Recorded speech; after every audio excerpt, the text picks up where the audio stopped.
ओम नमो हनुमते रुद्रावताराय सर्वशत्रुसंहारणाय सर्वरोगहराय सर्ववशीकरणाय रामदूताय स्वाहा।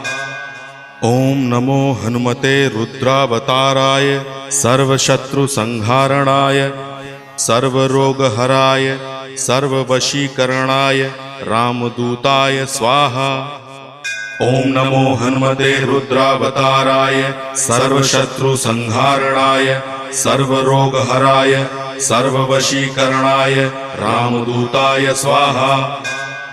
ओम नमो हनुमते रुद्रावताराय सर्वशत्रुसंहारणाय सर्वरोगहराय सर्ववशीकरणाय रामदूताय स्वाहा। ओम नमो हनुमते रुद्रावताराय सर्वशत्रुसंहारणाय सर्वरोगहराय सर्व